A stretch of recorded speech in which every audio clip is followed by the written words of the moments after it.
Welcome. আমি doctor Sadikul Islam Talukdar,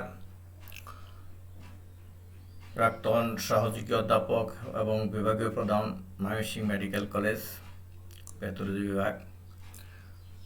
তোমাদের virtual digital ক্লাসে আমি শুরু করেছি tissue repair.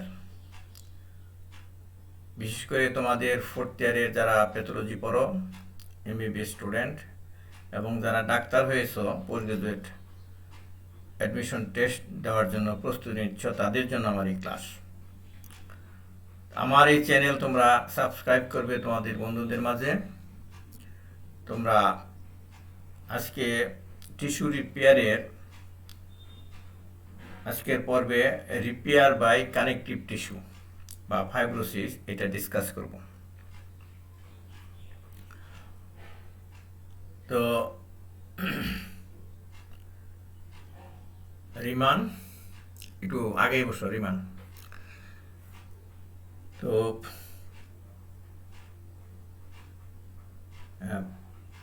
persistent tissue destruction with damage to both parenchymal cells and stromal framework is a hallmark of chronic inflammation. The inflammation হচ্ছে, কিন্তু persistently tissue distraction হচ্ছে, damage হচ্ছে, আবার রিপেয়ার হচ্ছে প্যারেনকিমাল সেল। এটা হলো ক্রনিক ইনফ্লামেশনের একটা hallmark. Repair cannot be accomplished solely by regeneration of parenchymal cells. আমরা গত ক্লাসগুলিতে রিজেনারেশন কিভাবে হয় সেটা বলেছি। শুধু রিজেনারেশন প্যারেনকাইমাল সেল দেওয়া হবে না, repairing occurs by replacement of parenchymal cell by connective tissue। এর সাথে কানেকটিভ টিস্যু ফর্ম করে, which in time produce fibrosis and scarring। আমাদের যেখানে অনেক সময় কাটাছেঁড়া হয়, আগে বিসিজি টিকা যেখানে দেওয়া হয়েছে ওখানে টিস্যু ড্যামেজ হয়েছিল, ওখানে দেখবো স্কার হয়ে গেছে। তোমাদের অনেকেরই এইখানে আছে স্কার, আমার আছে এখানে। আমরা ওই স্মল পক্সের ভ্যাকসিন দিয়েছিলাম, সেটা ওখানে ব্লিস্টার হয়েছিল, ওখানে টিস্যু ইঞ্জুরি হয়েছিল, সেখানে এখনও 2টা দাগ আছে। এখন তো তোমাদের সেই স্মল পক্সের ভ্যাকসিন দিতে হয় না, কিন্তু তোমাদের বিসিজি দেওয়া আছে অনেকের, সেখানে দেখো স্কার হয়ে গেছে। There are 4 components to this process। এই যে কানেকটিভ টিস্যু দিয়ে যে রিপ্লেসমেন্ট হচ্ছে, 4টা কম্পোনেন্ট আছে এই প্রসেসের। Formation of new blood vessel, that is angiogenesis. Angio মানে ব্লাড ভেসেলস, এনজিও মানে ব্লাড ভেসেল, এনজিওজেনেসিস মানে ব্লাড ভেসেল, নতুন নতুন ব্লাড ভেসেল তৈরি হবে। এটা হলো প্রথম স্টেপ। আর এই মাইগ্রেশন অ্যান্ড পলিভারেশন অফ ফাইব্রোব্লাস্ট, তারপর হবে কি ফাইব্রোব্লাস্ট আগিয়ে যাবে ওদিকে, মাইগ্রেশন হবে যেদিকে হিলিং হইতে হবে, তারপরে তারা ওখানে পলিভারেশন হবে। নাম্বার 3 হবো ডিফিউজিশন অফ এক্সট্রা সেলুলার ম্যাট্রিক্স, তারপর ওখানে একটা গর্ত বা পাগার ভরতে গেলে বালি ফেলে, রাবিশ ফেলে, এরকম সেরকম ওখানে deposition of matrix, extracellular matrix deposition হবে। আর maturation and organization of the fibrous tissue, fibrous টিস্যুগুলা ম্যাচুরেশন হবে এবং অর্গানাইজেশন হবে এবং ওই রিমডেলিং হবে। এই 4টা প্রসেস খুব একটা ইম্পর্টেন্ট একটা টার্ম, গ্র্যানুলেশন টিস্যু। গ্র্যানুলার হওয়ার সাথে একটু কনফিউশন হয় অনেকের, যারা লেখাপড়া একটু কম করে, আমার ক্লাস যারা কম করে তাদের সময় দেখছি তারা ওই লেখলাম গ্র্যানুলোমা মনে করলো গ্র্যানুলেশন টিস্যু, লেখলাম গ্র্যানুলেশন টিস্যু তারা মনে করলো গ্র্যানুলোমা। এরকম দুই জিনিস। গ্র্যানুলোমা হলো একটা গ্র্যানুলোমাটা ইনফ্লামেশনের unit, granuloma collection of epithelial cell. এইখানে কিন্তু গ্র্যানুলেশন টিস্যু তা না, সেটা অন্য জিনিস। দেখো কি, repair begins early in inflammation, sometimes as early as 24 hours after injury. Cell injury হয়ে গেল, 24 ঘন্টার মধ্যে আবার রিপেয়ার হওয়া শুরু করে। If resolution has not occurred, fibroblast and vascular endothelial cells begin proliferating to form granulation tissue by 3 to 4 days. যদি parenchymal sell দিয়া যদি রিপেয়ার না হয়, তাহলে 3-4 দিন পরে ওই প্রলিফারেশন হবে, গ্রানুলেশন টিস্যু হবে, ফর্ম করবে এন্ডোথেলিয়াল সেলস এবং ফাইব্রোব্লাস্ট দিয়ে। It is hallmark of healing. এরকম যদি গ্রানুলেশন টিস্যু তৈরি হয়, মানে এই ব্লাড ভেসেল তৈরি হয় এবং ফাইব্রোব্লাস্ট থাকে, তাহলে এটাই হলো হিলিং এর হলমার্ক, মানে এখানে হিলিং হচ্ছে, এটা মনে করতে হবে। Granulation tissue is pink, soft and granular in appearance. যেখানে এরকম ইউনিফর্ম ব্লাড ভেসেল হচ্ছে, ফাইব্রোব্লাস্টের পরিবেশন হচ্ছে, সেটা হবে দেখতে পিঙ্ক কালার হবে, যেহেতু ব্লাড আসছে, নতুন ব্লাড এবং নতুন নতুন ব্লাড ভেসেল, তাহলে ওটা সফট হবে, কালার হবে পিঙ্ক এবং টাচ করলে ফিল হবে গ্রেনুলের মতো ফিল হবে, এই জন্য গ্রেনুলেশন টিস্যু। তাহলে এটা কিন্তু এই যে ফিলিংটা তার এই গ্রেনুলার, তাই নাম হয়েছে গ্রানুলেশন টিস্যু। হিস্টোলজিক ফিচার্স, তাহলে খালি চোখে দেখতে একটা granular in appearance, pink in colour এবং সফট, খুব সুন্দর না? হ্যাঁ। হিস্টোলজিক ফিচার্স কি হবে? Formation of new small blood vessels, angiogenesis and proliferation of fibroblast. New blood vessels are leaky, নতুন নতুন ব্লাড ভেসেল এন্ডোথেলিয়াল সেলের গ্যাপ থাকে, ওই জন্য লিকি। লিকি থাকলে কি হয়? আগের ক্লাসে ইনফরমেশন পড়ছো, acute information, outpouring of protein rich fluid, oedema, সেটা ইডেমা হবে। Allowing passes of protein and red cell into the extracellular space. তাহলে এক্সট্রা সেলুলার স্পেসে দেখা যাবে যে এই রেড সেল পাওয়া যাচ্ছে এবং প্রোটিন রিচ কম্পোনেন্ট পাওয়া যাচ্ছে। Thus, new granulation tissue is often edematous. Sorry. তো এখানে একটা হাতের ছবি দেওয়া আছে, এটা ডান হাত, এই যে বড় আঙ্গুল, এটা আঙ্গুল কাটা আছে, এটা নিশ্চয়ই সেলের। তো দেখো এখানে একটা এই স্কেল আছে, কত সেন্টিমিটার এরিয়া, এইটুকু এরিয়া একটা ইনফ্লামেশন, এই যে রেড কালার, পিঙ্ক কালার, যে এটা গ্রানুলেশন টিস্যু। এখানে একটা অ্যাবসেস হয়েছিল, ফোড়া হয়েছিল, ফোড়া ওইটা স্ল্যাবটা উঠে গেছে, এখানে আলসার, সেই আলসার বেডে গ্রানুলেশন টিস্যু ফর্ম করছে। এইটা হলো পাস, ইয়েলিশ কালার পাস হয়। পাসটা কিন্তু একদম সাদা দবদবে না, ইয়েলিশ কালার, এখানে একটু সাদা আছে, কিন্তু এই যে পিঙ্ক কালার, এটি হলো খালি চোখে গ্রানুলেশন টিস্যু। এটা যখন হিস্টোলজিক্যাল স্লাইড তৈরি করা হবে হেমাটোক্সিলিন এবং ইউসিন দিয়ে, তাহলে দেখা যাবে এটা ধরো স্কিন, এই এপিডার্মিস দেখা যাচ্ছে, এই হলো ডার্মিস। এই ডার্মিসে দেখো এখানে এই গ্রানুলেশন টিস্যু ফর্ম করছে, এই যে অনেক নিউমেরাস ব্লাড ভেসেল, এই যে এন্ডোথেলিয়াল লাইনিং আছে, এগুলো হলো গ্রানুলেশন টিস্যু। হাই পাওয়ারে দেখানো হচ্ছে এই যে ফাইব্রোব্লাস্ট, স্পিন্ডল শেপের নিউক্লিয়াস থাকে ফাইব্রোব্লাস্টের, আর এটা হলো blood vessel, endothelial cell lining, blood vessel, blood cell ভিতরে আছে, এইগুলি আর কি, এগুলি।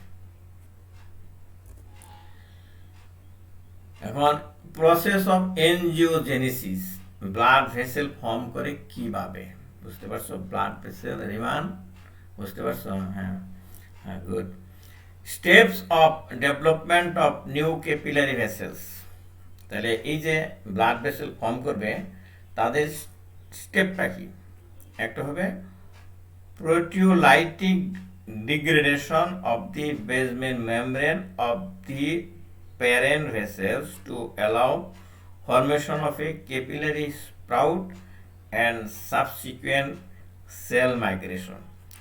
তাহলে যেখানে টিস্যু ড্যামেজ হয়েছে, আনড্যামেজড অংশের তো ব্লাড ভেসেল আছে, প্যারেন্ট ব্লাড ভেসেল, সেই ব্লাড ভেসেলের যে একটা জায়গায় থেকে তোমার ডাল বের হবে, তো ডাল বের হলো, গাছে যেমন ডাল বের হয় এরকম ব্লাড ভেসেলও ডাল বের হবে। তাহলে ওখানে তো একটা লুমেন তৈরি হইতে হবে। কি হবে? প্রথম হবে এই যে বেজমেন্ট ইয়ার যে এন্ডোথেলিয়াল যে বেজমেন্ট মেমব্রেন আছে, এটা ভেঙে যাবে। তখন এখানে একটা ক্যাপিলারি স্প্রাউট তৈরি হবে, যেখান দিয়ে তোমার সেলগুলা মাইগ্রেশন করবে ওই গ্যাপের দিকে। Migration of endothelial cells toward the angiogenetic stimulus, যেই দিকে ব্লাড ভেসেল তৈরি হইতে হবে, যেখানে ড্যামেজ হয়েছে, নতুন ব্লাড ভেসেল। ব্লাড ভেসেল ছাড়া তো টিস্যু বাঁচবে না, কাজে ব্লাড ভেসেল আগে দিতে হবে। কোনো একটা এরিয়ায় যদি আমরা বাড়ি ঘর করতে চাই, বাড়ি ঘর করার আগে কিন্তু ওইখানে ওই এরিয়াতে হাউজিং যে থাকে ল্যান্ড, সেখানে থেকে আগে কিন্তু তারা এই রাস্তাঘাট নেয়, তারপরে সেই রাস্তায় নেয় বিদ্যুৎ, গ্যাস, তারপরে কিন্তু বাড়ি করা হয়। তাহলে সেরকম আর কি এইখানে migration of endothelial cells toward the angiogenetic stimulus, angiogenetic যেদিকে হইতে হবে সেখানে, সেই দিকে আগে যাবে এন্ডোথেলিয়াল সেল। এন্ডোথেলিয়াল সেল আগাইতে থাকবে, ব্লাড ভেসেল কিন্তু আগে নেই, এন্ডোথেলিয়াল সেল আগাইছে, কারণ এন্ডোথেলিয়াল সেল দিয়ে ব্লাড ভেসেল তৈরি হইতে হবে। এবং পরিভাষণ অফ এন্ডোথেলিয়াল সেল সেদিকে গিয়া শুধু বসে থাকবে না, তারা পরিবেশন করবে just behind the leading front of migrating cells. যেমন ওই যে যেখানে এন্ডোথেলিয়ামের যে বেস মেমব্রেন ব্রেক হইলো, তো ওখান দিয়ে ঝাঁকে ঝাঁকে এন্ডোথেলিয়াল সেল বের হইতে থাকে, মাইগ্রেশন হইতে। তবে ওরা ধরো একটা আমাদের রাজনৈতিক মিছিল থাকে না পাড়ায় পাড়ায়, ছোটোখাটো মিছিল, এই মিছিলের মতো। তো ওই এন্ডোথেলিয়াল সেলের মিছিল যাচ্ছে, মিছিলের সামনে কি থাকে, 4-5 জন বড় বড় নেতা থাকে, ফুলের মালা গলে দিয়ে হেলিয়া দুলিয়া হাঁটে, তাই না? তাই না? হাসছো কেন? তার পিছনে কে থাকে? তার পিছনে যারা থাকে নেতাদের একদম পিছনে, তারা 10-12 জন তারা স্লোগান দিতে থাকে। আর যারা একটু নরম টাইপের, বোকা শোকা টাইপের, তারা পিছন দিকে আস্তে আস্তে হাঁটতে থাকে। মিছিলটার কথা খেয়াল রাখো। সামনে যারা যাবে তারা স্লোগান দেবে না, তারা হেলিয়া দুলিয়া ফুলের মালা গলাইতে যাবে, আর কাউকে সামনে যাইতেও দেবে না। আর তার পিছনে যারা থাকবে তারাই শুধু স্লোগান দিতে থাকবে, আর পিছনে যারা থাকবে আর ধীরে ধীরে যাবে। এরকম যে ঝাঁকে ঝাঁকে যে এন্ডোথেলিয়াল সেল যাচ্ছে, সামনে যারা যাচ্ছে, এটা হলো লিডিং ফ্রন্ট, এরা পরিবেশন হবে। তার পিছনেই যে গ্রুপটা থাকবে সেটা হবে পরিবেশন হয়ে যাবে এন্ডোথেলিয়াল সেল। কি বিমান, বুঝতে পারছো? আচ্ছা, ম্যাচুরেশন অফ এন্ডোথেলিয়াল সেলস। তারপরে ওই যারা ওদিকে গেল, তো ওরা তো ম্যাচিউর না, আস্তে আস্তে ম্যাচিউর হবে। Which ইনডিউসেস inhibition of growth and remodelling into capillary tube. তারপর আর তারা পরিবেশন হবে না, মডেল চেঞ্জ হবে, মাঝখানে ছিদ্র হবে, আর এন্ডোথেলিয়াল একটা টিউব তৈরি হবে। নতুন ব্লাড ভেসেল তৈরি, এন্ডোথেলিয়াল একটা টিউব হইতে হবে না। Recruitment of periendothelial cells, endothelial সেলের চতুর্দিক দিয়ে আবার periendothelial cell, including pericyte and vascular smooth muscle cells. সেই এন্ডোথেলিয়াল, প্রথমে এন্ডোথেলিয়াল সেল একটা টিউব হইল, তার চতুর্দিক দিয়ে পেরিসাইট এবং সাপোর্টিং সেল হবে pericyte and vascular smooth muscle. ওই যে স্মুথ মাসল থাকে ব্লাড ভেসেলে, ভেসোকনস্ট্রিকশন করে, রিল্যাক্সেশন করে এই মাসল দিয়ে, এই মেসুর ব্লাড ভেসেলে তাই থাকে। তো all the steps are controlled by interaction among growth factor. এই যে ঘটনাটা হচ্ছে, এটা এই গ্রোথ ফ্যাক্টরের সাথে ইন্টারেকশন হবে vascular cell and the extracellular ম্যাট্রিক্সের সাথে। এটা আমরা আগের ক্লাসে বলছি। গ্রোথ ফ্যাক্টর অ্যান্ড রিসেপ্টরের কাজ কি এখানে? Although many growth factor exhibit angiogenetic activity, angiogenesis যে হয় ওখানে গ্রোথ ফ্যাক্টর লাগে। Most evidence points to special role for vascular endothelial growth factor. এখানে যে নিউলি ফর্ম ব্লাড ভেসেল তৈরি করতে গেলে এই গ্রোথ ফ্যাক্টর লাগে, নাম হলো vascular endothelial growth factor. And the angiopoietins in ভাস্কুলোজেনেসিস, তাহলে BEGF অ্যান্ড এনজিওপয়েটিন লাগে এই নতুন ব্লাড ভেসেল তৈরি করতে। These factors are secreted by many mesenchymal and stromal cells. এই যে এই গ্রোথ ফ্যাক্টর কে তারা স্ট্রোমাল সেলের দিকে হবে, মেসেনকাইমাল সেল থেকে হবে, but their receptors are largely restricted to endothelial cell. যে কোনো অন্যান্য সেল থেকে তৈরি হতে পারে, কিন্তু তার রিসেপ্টরটা থাকে এন্ডোথেলিয়াল সেলে। Vascular endothelial growth factor expression is stimulated by certain cytokines and growth factor, as for example, transforming growth factor beta, platelet-derived growth factor, tumor growth transforming growth factor alpha, and tissue hypoxia. এই সমস্ত কিছু stimulate করে এই growth factor এবং cytokine liberate করতে।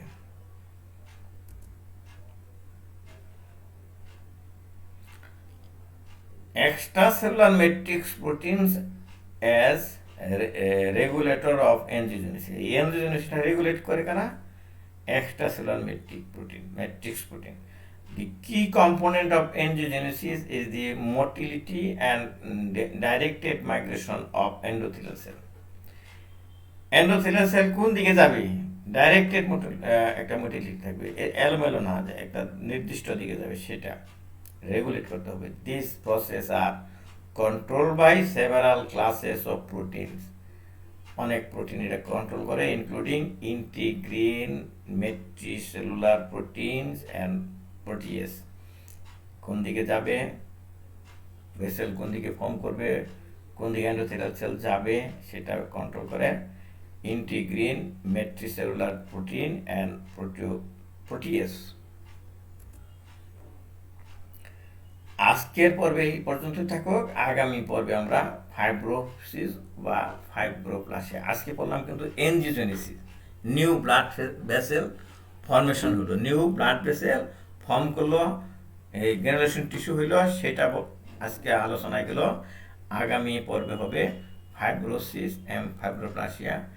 Class note আমার ওয়েবসাইটে দেওয়া আছে, এই ভিডিওর ডেসক্রিপশন বক্সে আমি এটা লিঙ্ক দিয়ে রাখছি, যাতে তোমরা ওই হ্যান্ড আউটটা, ক্লাস নোটের হ্যান্ড আউটটা প্রিন্ট করে নিতে পারো। আজকে পর্যন্ত ধন্যবাদ।